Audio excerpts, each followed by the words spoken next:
Assalamualaikum warahmatullahi wabarakatuh.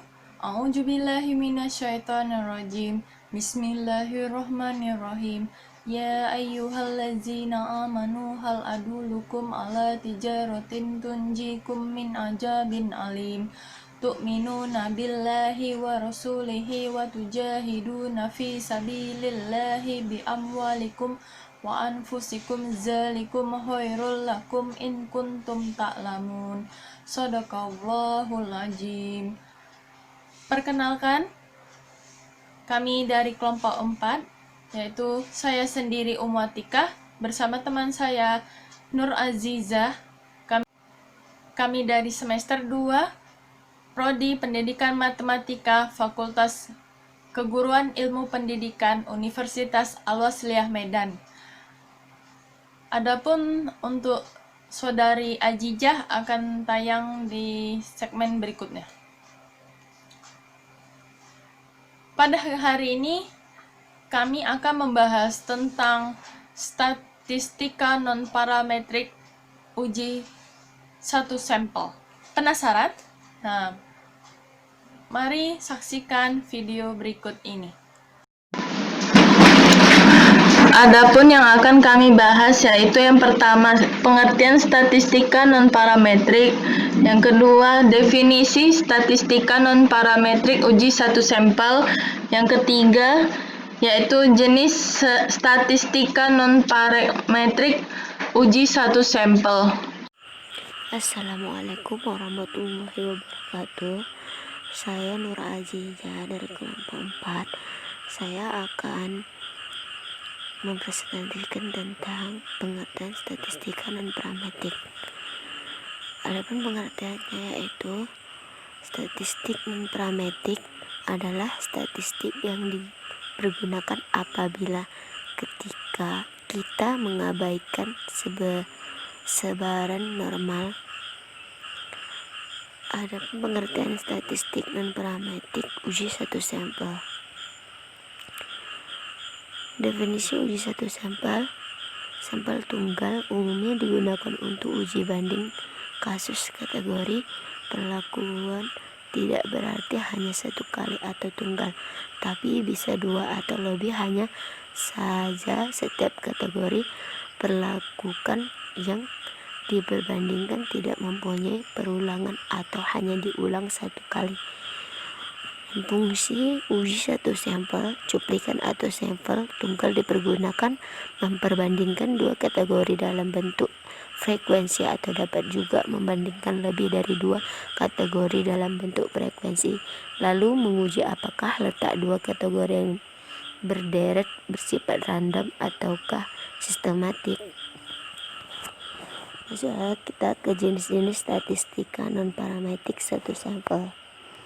Uji statistika non-parametrik yang perlu dipelajari.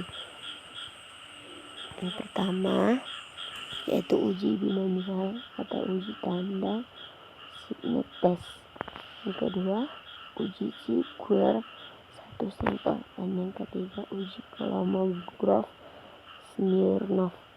Yang keempat uji deret atau Rin test. Uji binomial Signet test. Adapun penggunaan aplikasi SPSS untuk uji binomial kasusnya adalah Menazer Duta Makmur. Selama ini memperoleh informasi bahwa rata-rata daya tahan roti coklat produknya adalah 54 jam. Setelah itu roti akan menjamur dan berubah warna serta rasa. Untuk menguji kebenaran informasi tersebut dilakukan pengujian 8 roti coklat dengan hasil sebagai berikut. Seperti gambar berikut. Selanjutnya, langkah-langkah penyelesaian.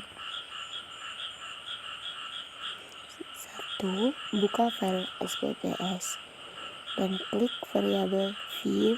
Isi nama variabel yang akan diuji, sesuaikan dengan kasus, masukkan variabel daya. Dan ketiga, selanjutnya klik data view, maka akan kembali ke menu utama.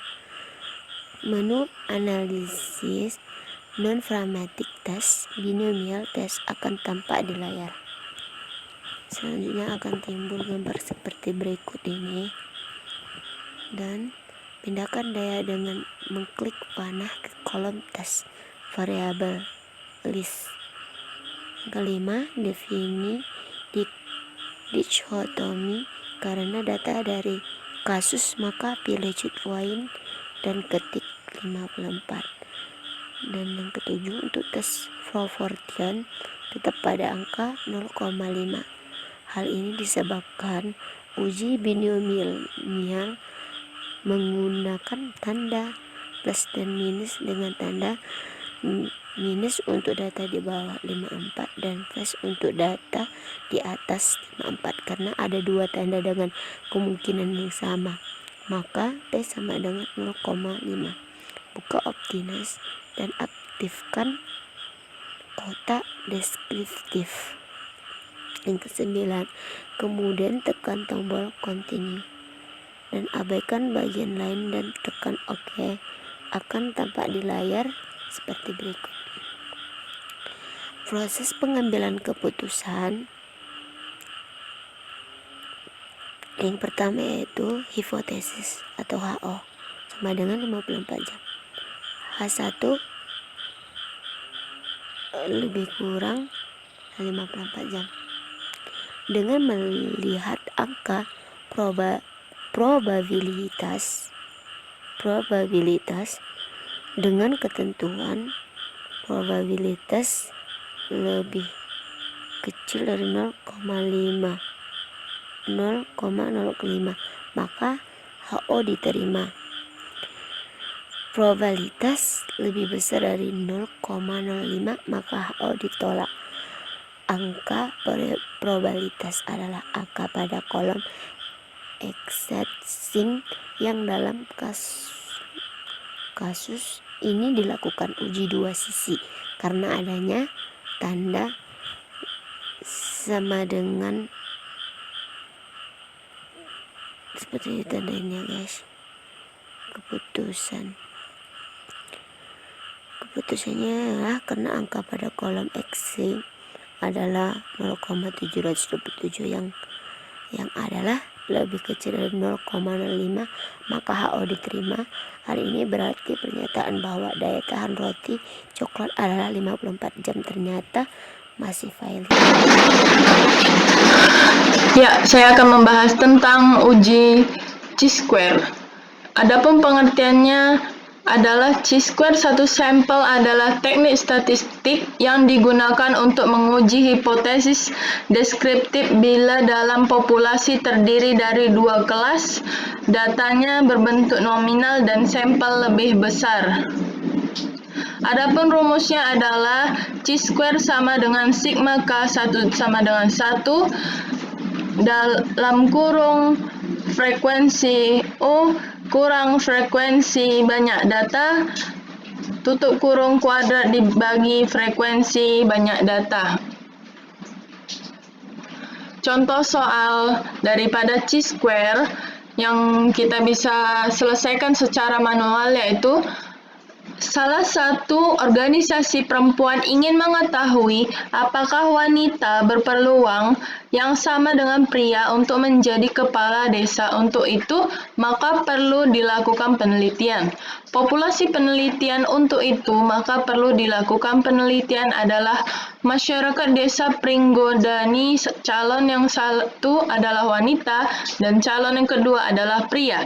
Sampel sebagai sumber data diambil secara random sebanyak 300 orang. Dari sampel tersebut ternyata 200 orang memilih pria dan 100 orang memilih wanita. Adapun penyelesaian dari soal tadi adalah berdasarkan soal tersebut, maka pertama, judul penelitian dapat terbentuk di mana peluang pria dan wanita untuk menjadi kepala desa. 2. Variabelnya dalam penelitian ini adalah kepala desa ya. Yang ketiga, sampel. di mana penelitian menggunakan satu kelompok sampel masyarakat dengan jumlah anggota 300 terdiri dari dua kategori, yaitu 200 pemilih calon kades pria dan 100 pemilih kades wanita. Ini ya.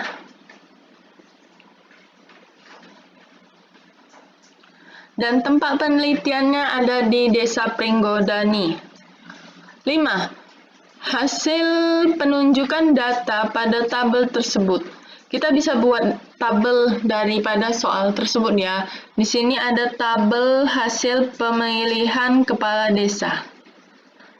Nih ya, di mana frekuensi yang diperoleh dari calon pria itu mendapatkan 200 orang dan frekuensi yang diperoleh dari calon wanita adalah 100 orang dan totalnya kita bisa hitung menjadi 300 orang dan frekuensi yang diharapkan adalah 50/50 yaitu 150 orang untuk calon pria dan 150 orang untuk calon wanita dengan jumlah frekuensi juga 300 orang.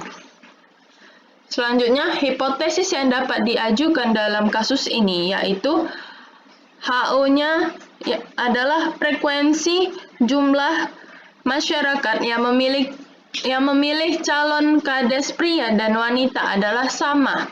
Ini ya yang diharapkan.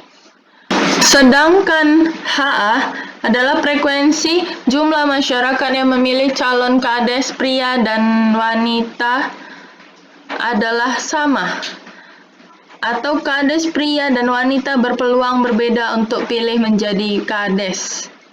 Dalam hal ini, HO banding P1 sama dengan P2 sama dengan 0,5.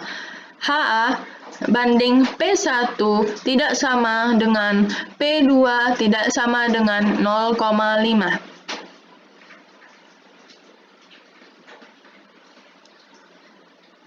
Selanjutnya, kita akan membahas ketentuan pengujian hipotesis. Bila harga C kuadrat hitung lebih kecil dari harga C kuadrat,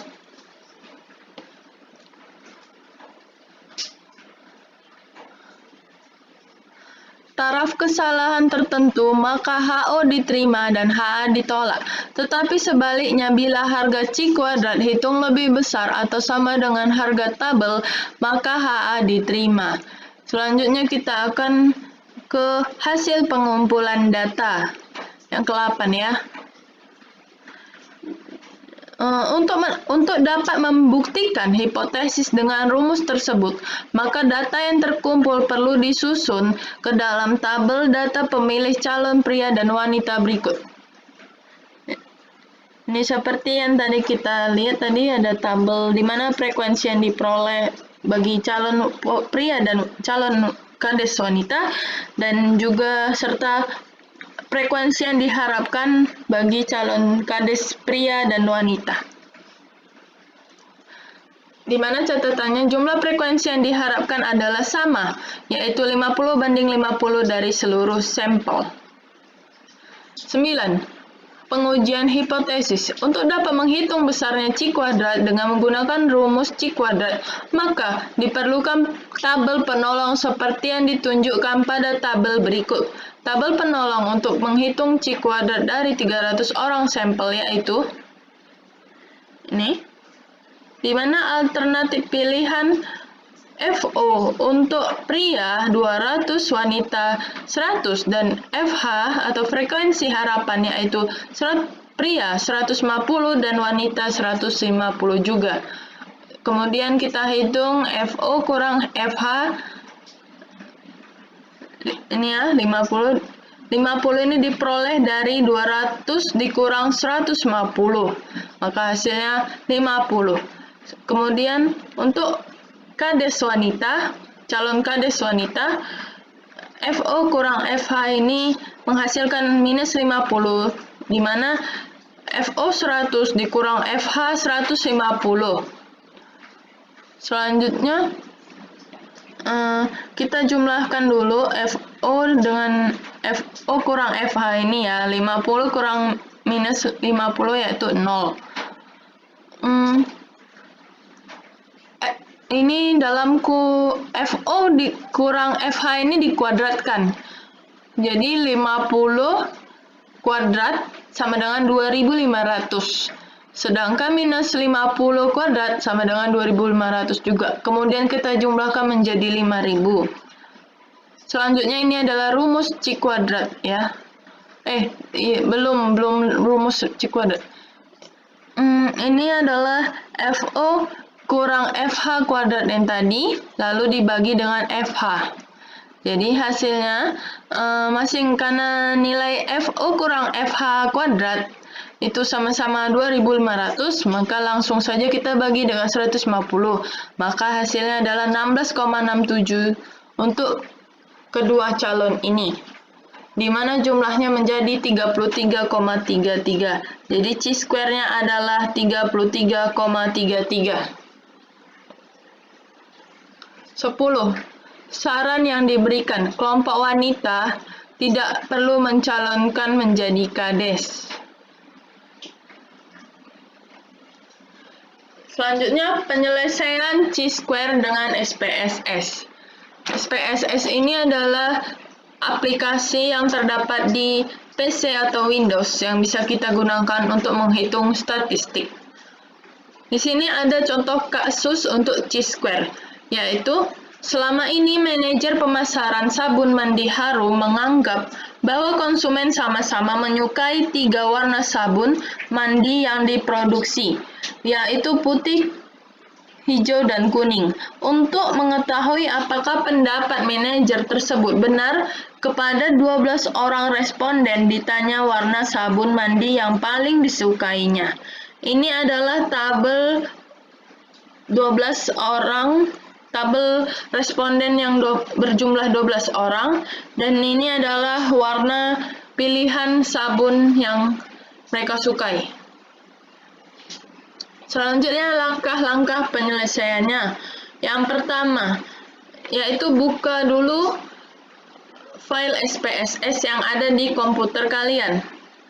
Yang kedua, klik variabel view, isi nama variabel yang akan diuji, sesuaikan dengan kasus, masukkan variabel nama dan warna yang ada telah disebutkan tadi ya.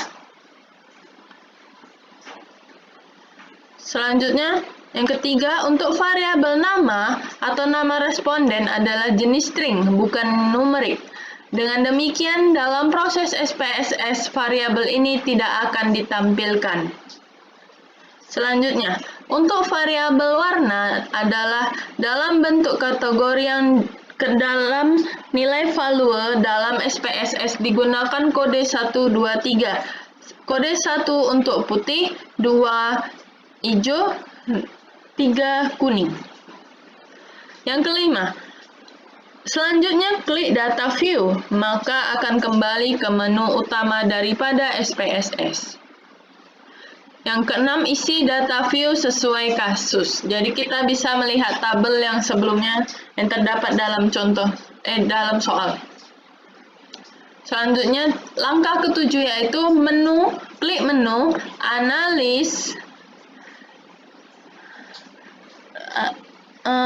lalu klik non-parametric, tes chi-square, dan akan menghasilkan layar yang seperti ini.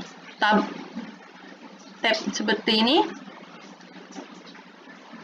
Lalu, cara pengisiannya adalah tes yang pertama, tes variabel list ini, atau nama variabel yang akan diuji sesuai dengan kasus, masukkan warna. Ya, warna. Kedua, expected range. Di sini karena data sudah diinput, maka pilih tetap get from data. Karena sudah Anda masukkan ya datanya ini.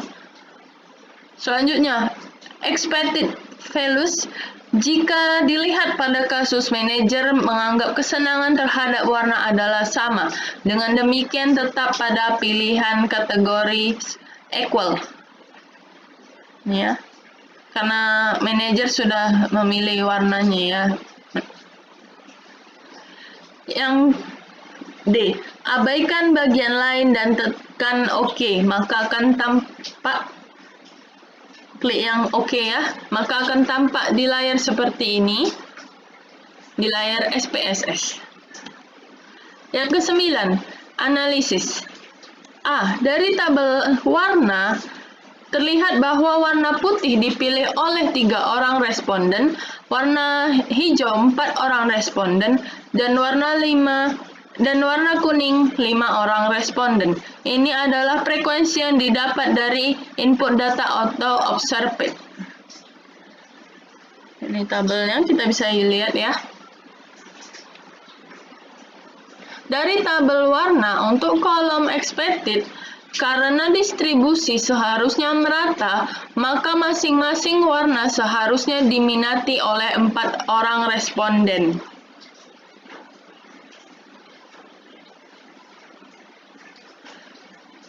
C. Kolom residual. Dari tabel warna adalah selisih antara kolom observed dan kolom expected.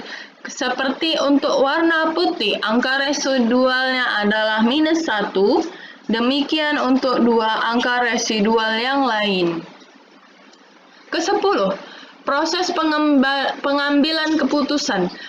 Hipotesisnya seperti yang sudah dijelaskan tadi adalah HO sama dengan P1 sama dengan P2 sama dengan P3 sama dengan 1/3 karena ada 3 warna. Sedangkan untuk H1 adalah P1 tidak sama dengan P2, tidak sama dengan P3, tidak sama dengan 1/3. Dengan melihat angka probabilitas dengan ketentuan probabilitas lebih besar 0,05, maka HO diterima. Sedangkan probabilitas lebih kecil 0,05, maka HO ditolak. Angka probabilitas adalah angka pada kolom eksak. SIG yang dalam kasus ini dilakukan uji 2 sisi karena adanya tanda tidak sama dengan. Dengan membandingkan chi-square hit dengan chi-square tab atau tabel, chi-square hit ini adalah chi-square hitung dan chi-square tab adalah chi-square tabel. Adalah jika chi-square hitung lebih kecil daripada chi-square tabel, maka HO diterima. Jika chi-square hitung lebih besar chi-square tabel, maka HO ditolak. Jadi mencari chi-square tabel itu adalah dengan derajat kebebasan atau DF sama dengan jumlah baris kurang 1 sama dengan 3 kurang 1 sama dengan 2. 3 ini diambil dari 3 warna. Sedangkan tingkat kepercayaan 95%, berarti signifikansinya 100% dikurang 95% sama dengan 5%. Tingkat kepercayaan ini bisa kita tentukan sendiri. Pada tabel chi-square X kuadrat, Anda bisa lihat di tabel chi-square yang ada di buku-buku ataupun di internet, itu diperoleh angka 5,991. 5,991.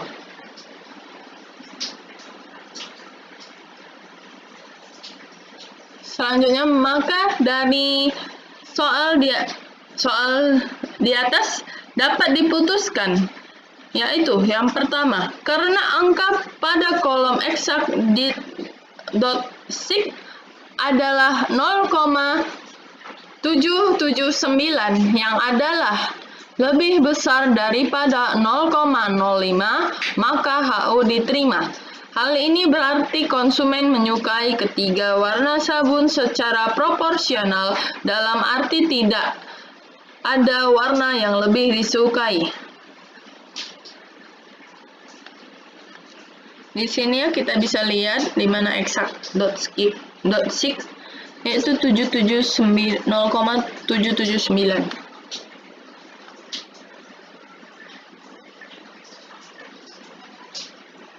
Sedangkan keputusan kedua yaitu karena chi-square hitung lebih kecil daripada chi-square tabel, maka HO diterima, yang artinya anggapan manajer bahwa konsumen menyukai ketiga warna sabun secara proporsional adalah masih dapat diterima. Selanjutnya, kita akan membahas tentang uji Kolmogorov-Smirnov. Pertama kita akan jelaskan dulu ya, apa itu fungsi dari uji Kolmogorov-Smirnov satu sampel. Berfungsi sebagai untuk menguji kecenderungan kategori. Pengganti uji chi-square jika kategorinya tersusun menurut skala ordinal. Prinsip dasar analisisnya adalah memperbandingkan selisih peluang observasi dengan peluang teoritis dalam bentuk kumulatif terhadap peluang standar pada tabel minus E.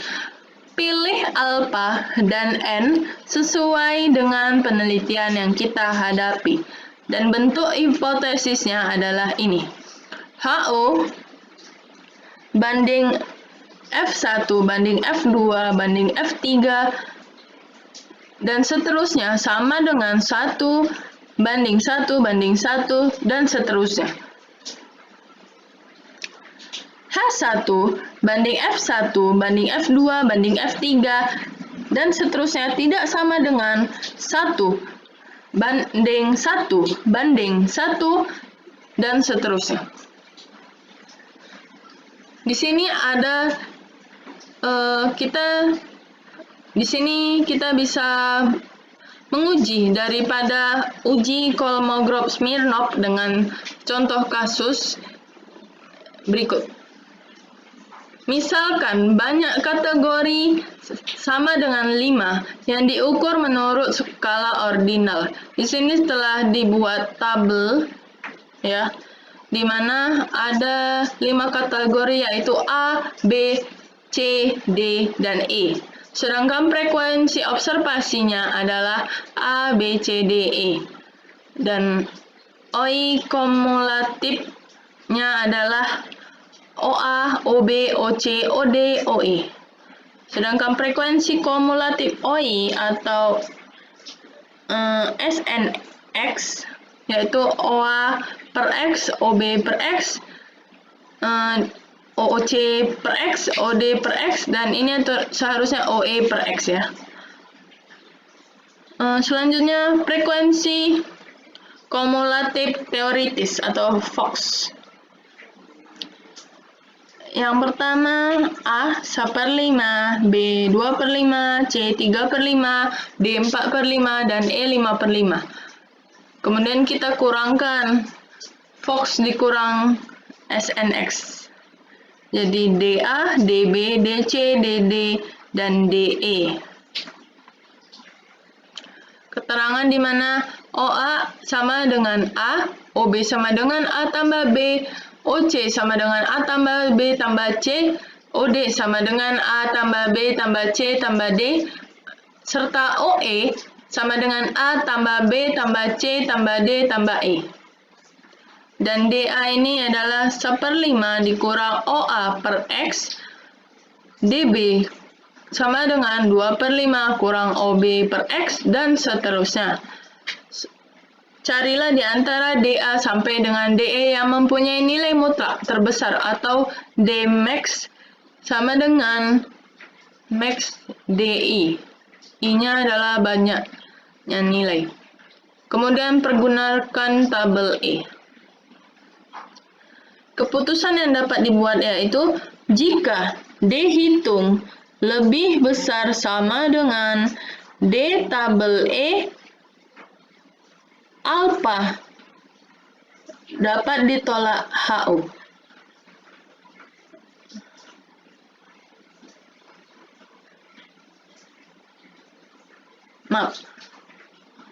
Maka alfa menjadi HO ditolak. Jika D hitung lebih kecil D tabel E, alfa menjadi HO diterima. Dengan catatan, jika N lebih besar 35, pergunakan perumusan D pembanding pada baris terakhir tabel E. Dan kedua, dianjurkan mempergunakan hipotesis yang dwi-arah atau dua arah karena akan didapat kesulitan membuat H1. Ini adalah contoh kasus uji Kolmogorov-Smirnov dengan SPSS. Untuk kasus ini, gunakan file deskriptif. Dari profil konsumen yang ada pada file deskriptif tersebut akan diuji apakah variabel income berdistribusi normal atau tidak. Di sini kita bisa lihat tabelnya ya. Langkah penyelesaiannya adalah yang pertama, buka dulu file SPSS Anda. Yang kedua, klik variabel view, isi nama variabel yang akan diuji. Sesuaikan dengan kasus, masukkan variabel income. Yang ketiga, selanjutnya klik data view, maka akan kembali ke menu utama. Kemudian masukkan data sesuai dengan kasus. Yang keempat, klik menu analis non-parametric test. Klik lagi satu sampel KS, yaitu Kolmogorov-Smirnov, akan tampak di layar seperti ini. Dan cara pengisian SPSS-nya adalah tes variabel list ya. Di sini ketik income. Kemudian test of distribution atau jenis distribusi apa yang akan diuji pada variabel tersebut. Sesuai kasus, aktifkan normal. Lalu klik OK. Maka akan tampak seperti ini layarnya ya. Yang di sebelah sini ini adalah layar daripada SPSS-nya. Oke. Lalu proses pengambilan hipotesis. Hipotesisnya adalah HO jika diterima HO income berdistribusi normal. Jika diterima H1, data income tidak berdistribusi normal.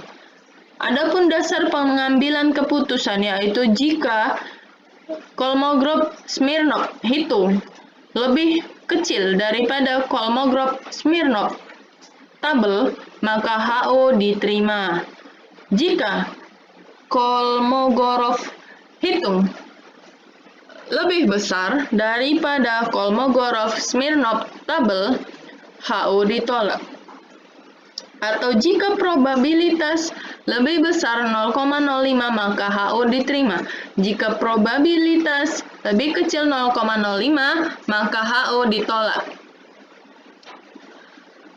Kita dapat memutuskan dari soal tersebut, yaitu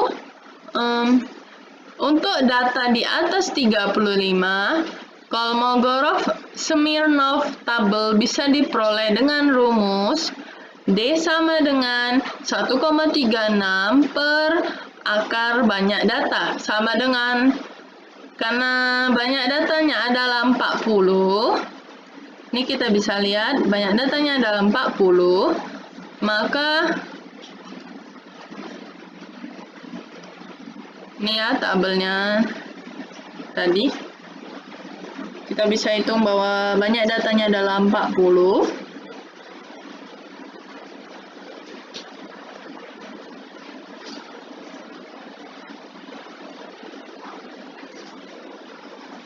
Maka ini sama dengan 1,36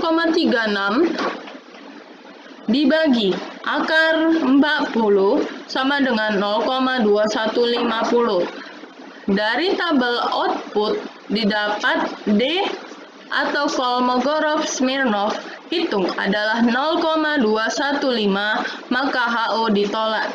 Hal ini berarti distribusi data income adalah tidak normal. atau dengan melihat probabilitas karena angka pada kolom asymptotic titik sig adalah 0,035 ya.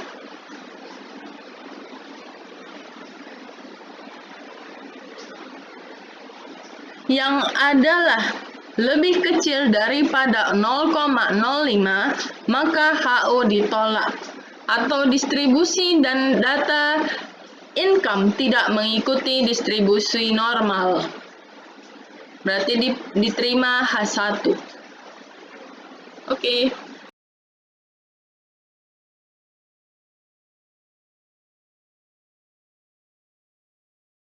Uji runtas. Runtas digunakan untuk menguji hipotesis deskriptis suatu sampel bila datanya berbentuk ordinal. Contohnya, dalam suatu kantin di perusahaan elektronik terdapat sekelompok karyawan wanita yang sedang makan siang. Dari kelompok karyawan itu ada 24 orang diambil secara random.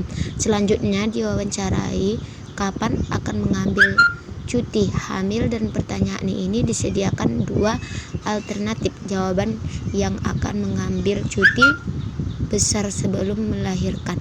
Wawancara dilakukan secara berurutan, yaitu memulai dari nomor 1 dan terakhir nomor 24. Berdasarkan hal tersebut di atas, maka judul penelitian dapat dirumuskan sebagai berikut. Waktu pengambilan cuti besar karyawati. Variabel yang diteliti adalah waktu pengambilan cuti karyawati. Dan ketiga, sampel penelitian adalah sekelompok wanita yang jumlahnya N sama dengan 24, terdiri atas N1 12 dan N2 sama dengan 12 juga. Tempat penelitian di perusahaan elektronik. 5. Hipotesis penelitian HO, yaitu peluang pengambilan cuti sebelum dan sesudah melahirkan adalah sama, yaitu 50%. Yang HA, peluang mengambil cuti sebelum dan sesudah melahirkan adalah tidak sama. Hal ini berarti urutan dalam memiliki cuti bersifat tidak random. Kriteria pengujian hipotesis. Bila run of observasi berada di antara harga tabel rum dan kecil atau tabel 7B, maka HO diterima dan HA ditolak. Penyajian data untuk membuktikan hipotesis tersebut, maka data hasil wawancara disusun ke dalam tabel 2.6 berikut. Tanda R berarti pengambilan cuti sebelum melahirkan, dan tanda C berarti pengambil cuti setelah melahirkan. Berdasarkan tabel 2.6 tersebut, maka dapat dihitung jumlah run R sama dengan 16. Cara penghitungan run beri seperti contoh yang di atas ini. Ini tabel yang 2.6, waktu cuti karyawannya. Kan sudah diterangkan bahwa R itu berarti pengambilan cuti sebelum melahirkan, dan C itu pengambilan cuti setelah melahirkan. Ini dari 1 sampai 24 keterangannya sudah ada. Adapun penggunaan uji runs dengan program SPPS, yang kasusnya ialah dalam proses pembuatan roti, manajer produksi mendapat informasi bahwa dalam proses pembuatan roti terdapat beberapa roti yang jelek dan terpaksa harus dibuang. Manajer produksi tersebut ingin mengetahui apakah terjadinya produk roti yang jelek tersebut menjadi secara kebetulan atau acak, ataukah karena proses produksi yang tidak benar. Jika kerusakan roti karena bersifat acak, hal itu masih bisa ditolerin. Namun jika kerusakan tidak acak, maka proses produksi perlu dievaluasi. Untuk itu diambil sampel 20 produk yang dicatat secara berurutan dengan hasil sebagai berikut. Ini hasil dari 20 produk. Ada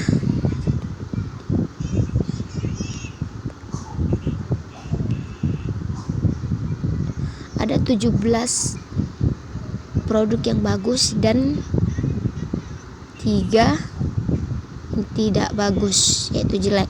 langkah untuk langkah pembuatan ke SPPS, yaitu pertama kita buka file SPPS-nya, lalu klik variabel view, lalu isi nama variabel yang akan diuji, lalu masukkan data sesuai dengan kasus, dan klik menu analisis, lalu klik non parametric test dan run test. Akan timbul gambar seperti berikut ini.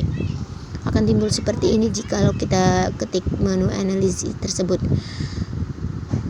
Pengisiannya, tes variabel leads atau nama variabel yang akan diuji sesuai dengan kasus, masukkan variabel produk dan point karena berjenis nominal atau kode bagus dan jelek. Sebaiknya menggunakan statistik media atau modus. Untuk keseragaman, biarkan kotak yang aktif adalah median, abaikan bagian lain dan tekan OK, maka akan tampak pada layar. Ini hasil dari run testnya. Tes volumenya 1,00, kasnya tes volumenya 3, total kasnya 20, number of runs 7. Ini median. Analisisnya, dari tabel run test didapat untuk nilai uji 1 kode bagus, dan dari 20 data didapat 3 data mempunyai nilai di bawah 1, berarti bernilai 0 atau kode jelek. Berarti yang bernilai 0 itu kode jelek, sedangkan 17 data bernilai 1 atau di atasnya kode bagus. Proses pengambilan keputusan, hipotesis HO, perusahaan roti bersifat random. Kerusakan roti itu bersifat random atau acak. Dan H1, kerusakan roti bersifat tidak random.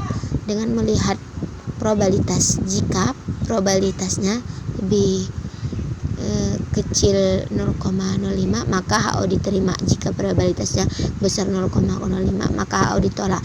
Keputusannya karena